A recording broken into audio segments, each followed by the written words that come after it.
ইহুদি ওই কথায় আশ্চর্যান্বিত হয়ে গিয়ে ইহুদি নবীর কদমে লুটে পড়লেন।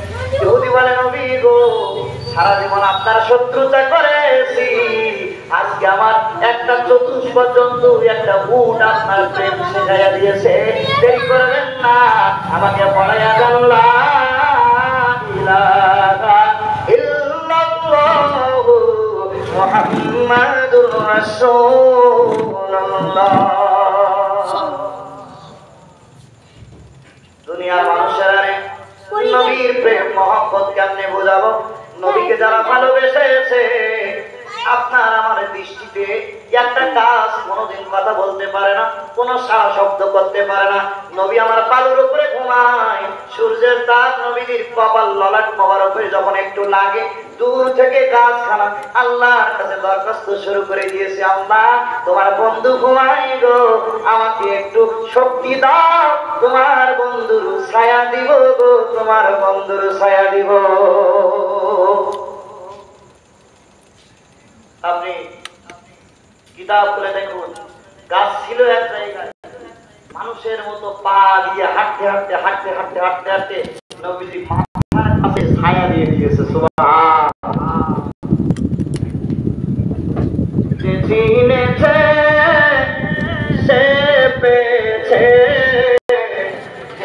যে চিনেছে সে পেয়েছে, পাহাড় পর্বত গাছপালা দিয়েছে সালাম। উচ্চ আওয়াজে বলবো মারহাবা।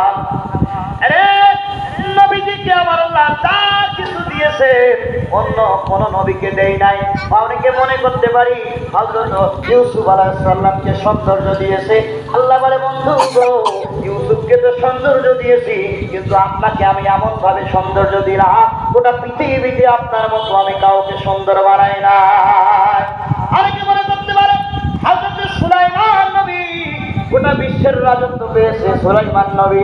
অনেকে বলতে পারি সুলাইমান নবীর কত শান কত মান।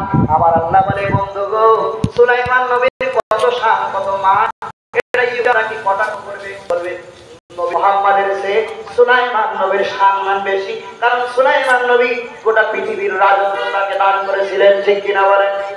আমার মক্কার মানুষগুলো, মদিনার কাফেরগুলো, ইহুদিগুলো আপনার উপরে আঙুল তুলতে না পারে, আপনাকে আমি এত শান এত মান এত ইজ্জত এত আজমত দিলাম, গোটা পৃথিবীতে আর কাউকে আমি দেই নাই। সুলাইমান নবীকে পুরো পৃথিবীর বাদশা করেছি, আর আপনাকে আমি পৃথিবী এবং আরশে আজিমের রাজত্ব দান করে দিলাম।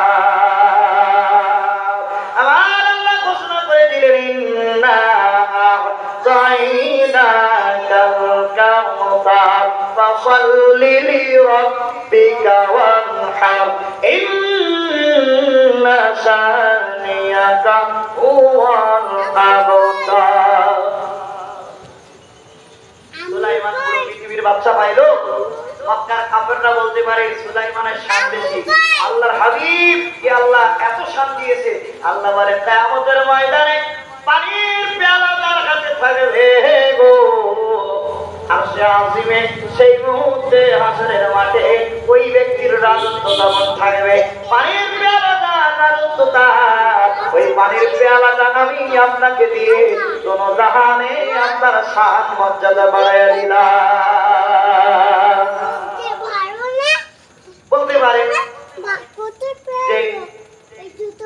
কত নবীর কত সম্মান আছে, আখিরি নবীর সম্মান খাটো করবা কোন সুযোগ আমি আল্লাহ রাখি নাই। এক আয়াতে আমি বলেছিলাম ওয়ালা সাউফা ইউতিকা রাব্বুকা ফাতারদা, আমি আল্লাহ বলে দিলাম কোন নবীকে আমি বলি নাই তোমাকে সন্তুষ্ট করে দিব, একমাত্র আমি আমার হাবিব বন্ধুকে বলেছি আপনি যতক্ষণ খুশি না হবেন আল্লাহ খুশি হব না।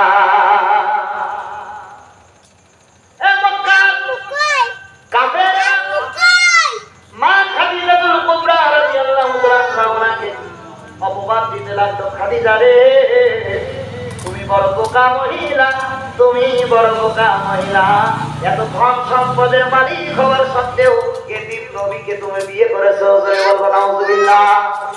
কি বলতেছে? তুমি বড় বোকা, এত ধন সম্পদ তোমার থাকতে এতিম গরিব মুহাম্মদকে তুমি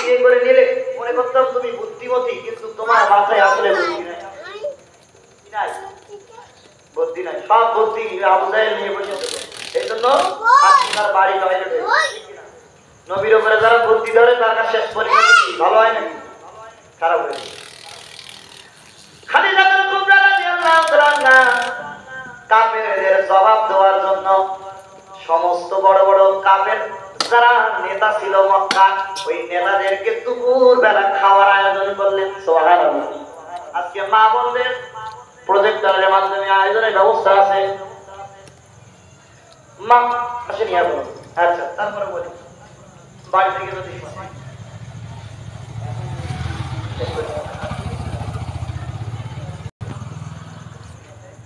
খাদিজাতুল কুবরা রাদিয়াল্লাহু তাআলা মক্কার বড় বড় মাথা তারা তাদেরকে দুপুরবেলা দাওয়াত করলেন। মধ্যাহ্ন ভোজ এক জায়গায় আবু জাহেল, উতবা, সাইবা, আবু লাহাব বড় বড় চারটা কাফের তারা সব লাইন দিয়ে বসে গেল। আর কবিতা বলছে, কি কবিতা? খাদিজা মনে করেছো দাওয়াত দিয়ে খাওয়ায়া আমাদের মুখখানা বন্ধ করতে পারবে? পারবে না গো। নবী মুহাম্মাদের সাথে তুমি যে বিবাহ শাদী করেছো এটা তোমার শানে যায় নাই। তুমি তো অনেক ধনী, আর মক্কায় তখন যার টাকা পয়সা ছিল তাকে সবচেয়ে দামি মনে করা হতো, তার নাম মক্কায় দেওয়া হতো। ঠিক কিনা বলেন? তখন মক্কায় যখন যার টাকা আছে তার কি দাম